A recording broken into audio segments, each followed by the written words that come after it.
Sarah Martinez slipped into the crowded mess hall at Naval Station Norfolk, boots soft on the polished floor. In the same blue uniform as everyone else, hair in a neat bun, she ate alone, scanning exits and habits built by training few in the room would ever know. For brand new recruits, Jake, Marcus, Tommy, and David watched her, whispering crude doubts about women in combat. Sarah ignored them, finished her eggs, and kept her calm. They surrounded her table. Jake mocked.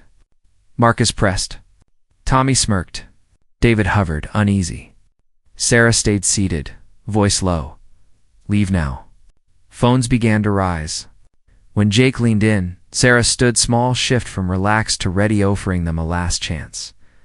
They pushed on. Marcus reached for her arm. In 3 crisp beats, Sarah moved. She seized Marcus's forearm, stepped in, and dropped an elbow into his solar plexus, incapacitating, not crippling. Spinning him as a shield, she swept Tommy's legs. He crashed over a table. Jake charged. She turned his momentum into a hip throw that slammed him flat. David froze, hands up. 15 seconds.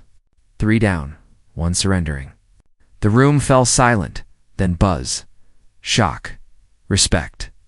Phones recording from every angle. Chief Petty Officer Williams pushed through.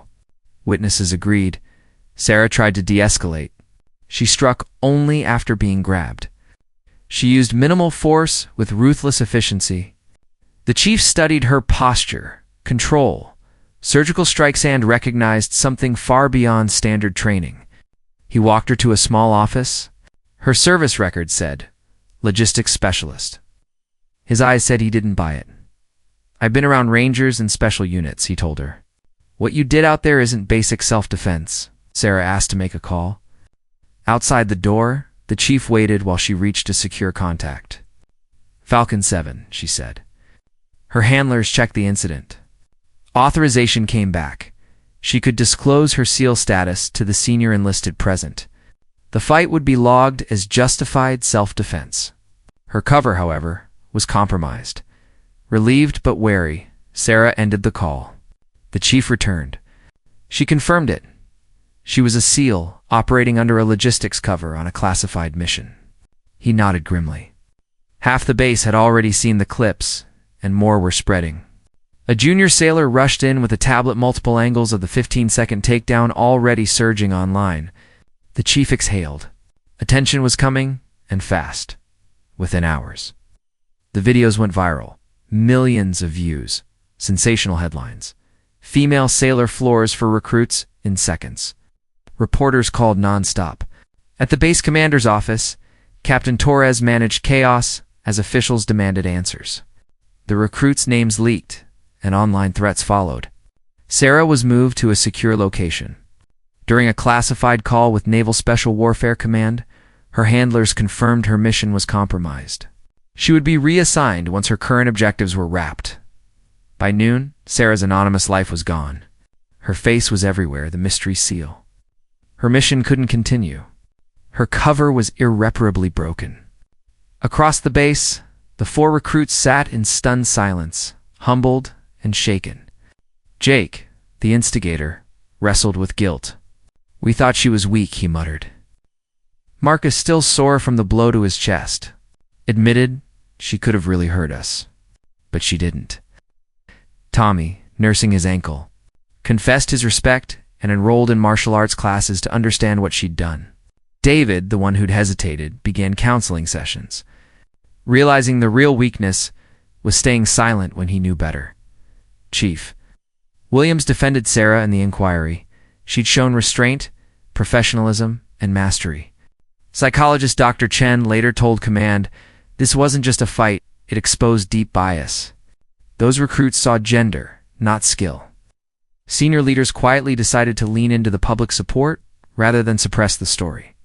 Sarah became an inadvertent symbol of women's strength in combat.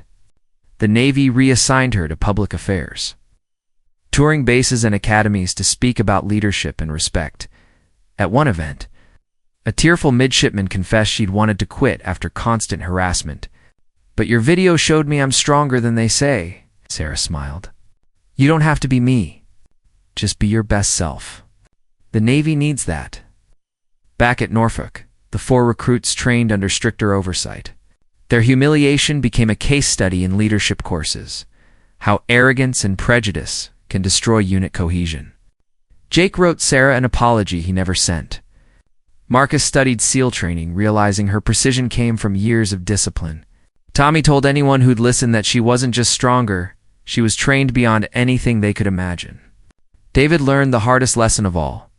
Courage means standing up for what's right. Months later, Sarah's story continued to circulate worldwide.